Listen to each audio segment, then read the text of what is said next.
สื่อมันเมื่อมันเป็นไปคูนีเป็นยาหันยิงมาไหนสื่อมันขึ้นต่างสื่อว่ารูปานันดาเนี่ยสื่อว่าหรือว่าเป็นมันรูปานันดาเทรีเนาะอันเป็นนามสนาพระตากันเรียนีอันเป็นมาเป็นคูนีรูปานันดาได้เนี่ยมันก็เป็นเพศคูนีมาสีตาก็คือมันก็มีใจสักขาหรือพระเป็นเจ้าเตมาเห็นเพศคูนีก็ใจเนาะก็คือมันเสร็จจากปีน้องๆใครอยู่ต้องปีน้องๆมันซื้อเข้ามาในศาสนาอะไรมันก็มาเห็นเพศคูนี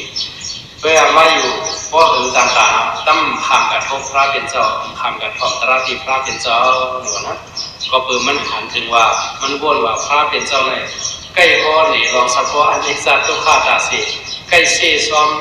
น้องยกลำคันหาหางจ้าหางมือตาสีเนี่ยพวกพระเป็นเจ้าว่าหางเก่ามามันโกมันโบอยู่เนาะโกมันโกยกลำคันหามันอันนิจจามันจะนั่งโกมันโผล่มามันโผล่หัดกัดจุติพระเป็นเจ้า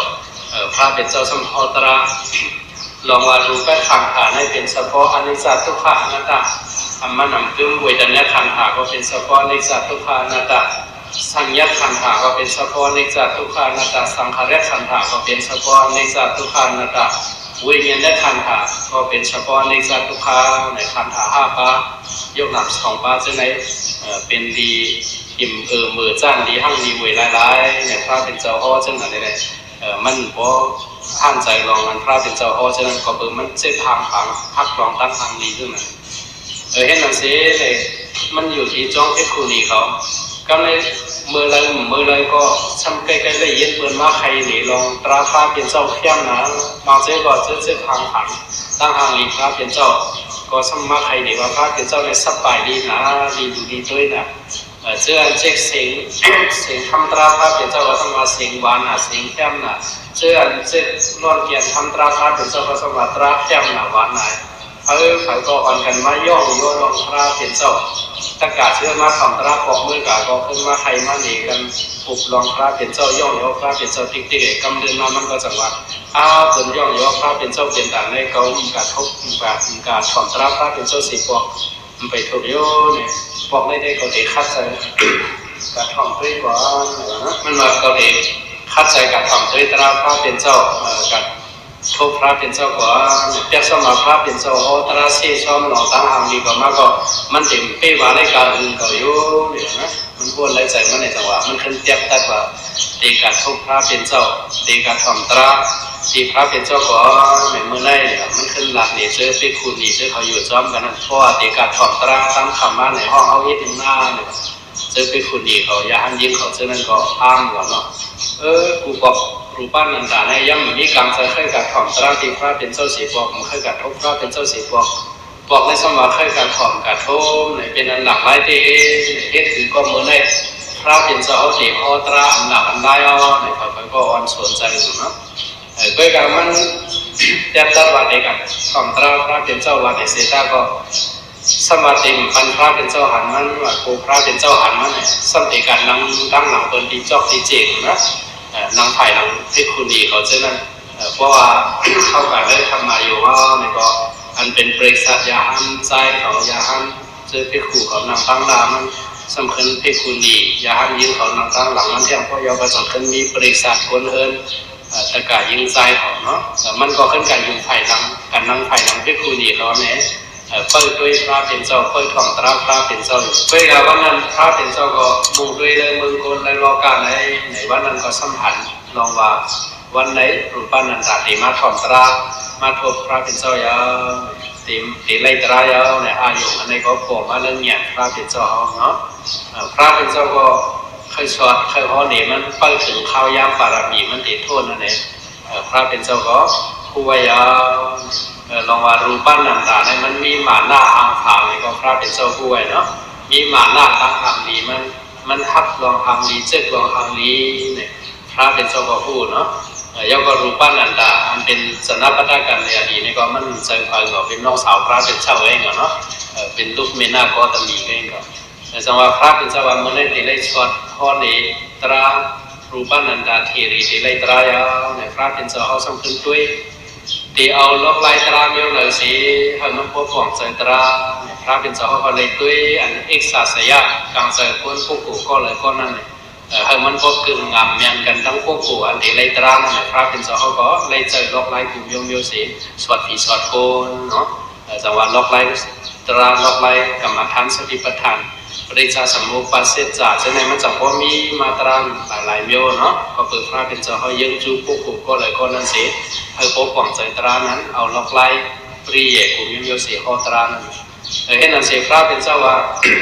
เพราะว่าน้ำเตี้ยงเสร็จนำคำใส่เรื่อยๆเขานำจุกใส่เอาก้อนไหนจึงตัดเด็กขึ้นถ้วยถอนน้ำออกขึ้นก็หลุดเลยขึ้นเอาน้ำฮอกขึ้นไปหนึ่งเก่าเหมือนนะเหมือนในหนึ่งเก่าอันเป็นน้ำรูปปั้นนันดาเอกคุณีรูปปั้นนันดาเนี่ยก็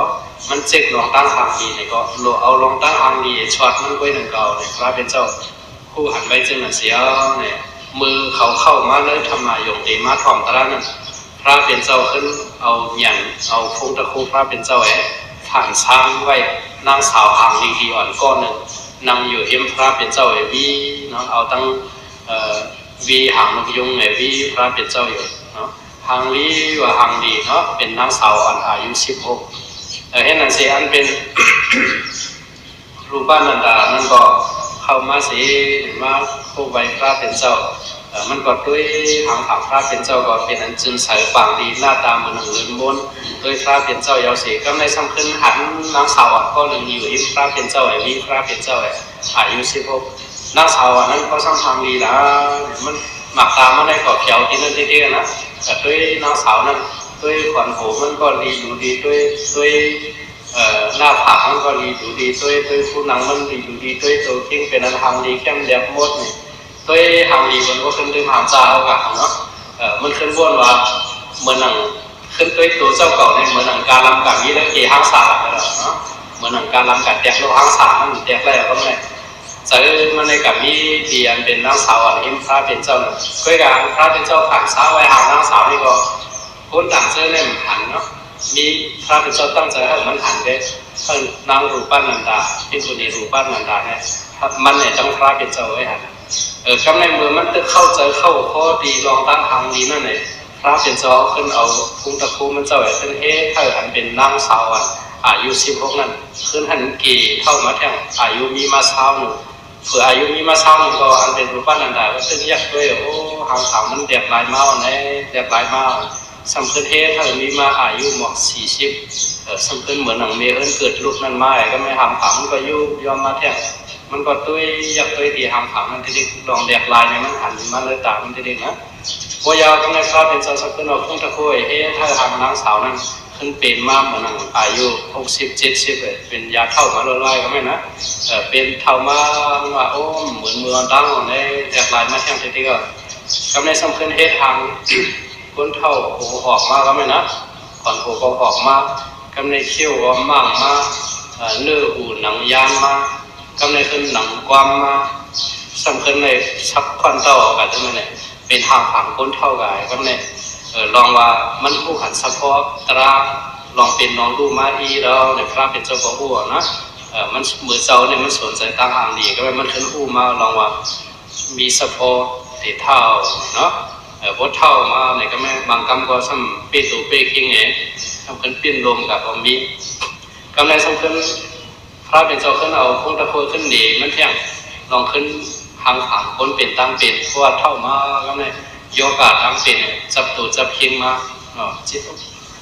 ป้องมาคังมาเจ็บเสียบมาเสียงโมอาจะในโผล่ไม้เป็นโยกาเจ็บตัวเจ็บคิงไม้อันนี้ก็ให้มันหันเฉพาะลองเปียที่เนาะสระเปียที่สระลองเท่าเปียที่ลองตั้งเป็นโยกาจับตัวไม้มีลองตุกข้าขานใจในสัมโพนอนถูนอนถาที่เดียวจะในก็ให้มันหันมาเลยอายงมันเนาะมันก็กล่องใจโอ้คนเขาก็มีเฉพาะลองเจ็บลองเป็นจังไหนมาในกำเรินมาก็พระเป็นเจ้าขึ้นเอาพงตะโพเอ็นนี้มันแทงลองนางสาวอายุ16นั่นเท่ามาเกี่ยมาเป็นตั้งเป็นย่อกามา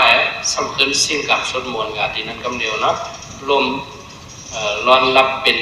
คนตายกับคนตายกับเนี่ยก็ไม่สัมพันธ์อันเป็นอายุอันเป็นต่อรากทุกคู่เช่นนั้นไหนก็อันดีป่วยดีหั่งน้ำเลือดน้ำหนองน้ำยางเช่นนั้นก็ออกมาไอตูไอเมนไอแคลก็ออกมาเช่นนั้นอันเป็นร่างตาเขาก็มาซักมากิน ให้มันหันมาเนื้ออายุมันนะมีมันก็อย่างเดียวหันมาเนื้ออายุมันนะเมื่อตีซ่ามันหันหน้าสาวพังดีอายุ16ด้วยกัดด้วยมาก็เท่ากี่มากำมีเลยขึ้นเป็นตั้งเป็นย่อกายขึ้นสิ่งกรรมสุดมนตายกาอันนี้มันหันมานึกแย่มันนะก็ไหมมันจะขึ้นว่าโอ้อาจารย์ว่าขันหาเกาในก็มีสปอร์ตจังไหนเนาะเนี่ย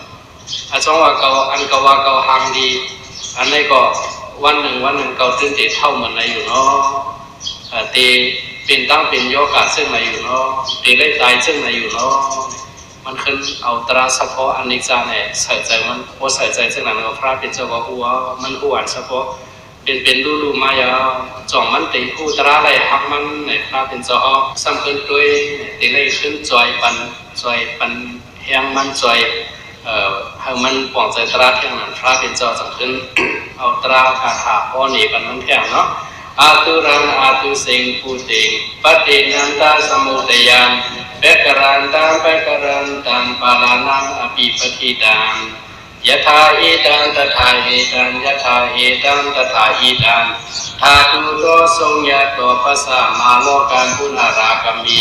ปเวสันตังเวราเสตวะอุปาตังโทสเรกติพระเป็นเจ้าสืบทอดตราในปันมันรูปันนันดาด้วยเลยติโตขาดขาเอาไหนมันเป็นอันอยู่อันเอาลายนะ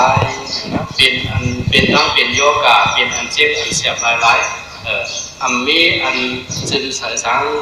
เป็นอันดีมือดีห้าตัวขาดขาเอาอันไหนก็มันเป็นเวงขันธาเป็นเฮิร์นขันธาอันเอาลุกสามปักเรียบมาตั้งไว้เนาะแต่ว่าในตัวขาดขาคนเขาไว้มีลุกสามปักเรียบมาตั้งไว้เนาะเหมือนจังหนังเขี้ยวเขาก็เป็นลุกหมู่เราเนาะตีนเขาขาเขาแขนเขาก้อมหัวเขาตัวดีมือเขาห้าเดียวตีนเขาห้าเดียวเช็คเดียวจังไงเป็นลุกค่อยๆเนาะลุกฟ้องสามปักมาตั้งไว้ยาวกว่าตีนลุกนั่นสำคัญเอาเอ็นด้วยแหละมาเกียนไว้สำคัญเอาเลือดมากรอบเสยมาย่อมเสยขึ้นเอาหนังมาโหแม่สังขึ้นเป็นมาโตขันหาโคตรเอาไปเนี่ยนะแต่มันมีร่อนแกงช้างยักษ์ด้วยสะโพกอันสะโพกอันนี้ทั้งดีมืออันจึงใช้อันสมิโยกาทั้งเป็นน้ำในตัวขันหานี่ก็มันนำคืมซ้ำเป็นสะโพกลองเกิดลองเท่าลองเป็นลองตายหลายๆเนี่ยพระเป็นเจ้าสืบพ่อตราปันมาไหนก็เนี่ยมันก็สืบยักมาตราตีตัวขันหามาไหนไลตราสวัตปันกันเนาะว่าไลตราสวัตปันก็เนี่ยก็พระเป็นเจ้าขึ้นสืบพ่อตราสับเลี้ยงหลีมันสืบยักโดยลองเป็นรูที่อย่างติ๊กๆเลยซ้ำขึ้นสืบมาตรากับอย่างติ๊กๆเลยกำเนิดมาก็ขึ้นเป็นยาหันตาเนาะก็มันเป็นยาหันตาขึ้นเป็นมารูปานันดาเทรีเนี่ยอันเป็นนางสนปตากาเลียนีนั่นเนาะนางสนปตากาเลียนีเป็นเจ้าเงินคือพระเป็นเจ้าไว้หลังมาก็พระเป็นเจ้าชวัดเพราะมีมานาตั้งหางลีเนี่ยก็พระเป็นเจ้าเอาสะโพกอเนกสัตทุกขะอนัตตาลองอาสุภาลองหางลีแบบเราลองมันกึมเอาสะโพกตราเจ้าในสีในข้อเหลชวัดเหลมันเนี่ยกำเนิดมันก็ในป่องใส่ตรากว่าในสังวะเขาที่ได้เคยโยงนำคันขาพอเขาหันเป็นรูมาในเขาสังคูกองใส่สะโพตรามาเนาะพอหันเป็นรูก็สังคูหันราป้อมไปหันเป็นรูในเด็กเขาตึกถามว่าตัวเขาในมันกึมคันขาเขามันกึมถามว่าเกาในเกี้ยเกาในคือเกาในมีเกาใน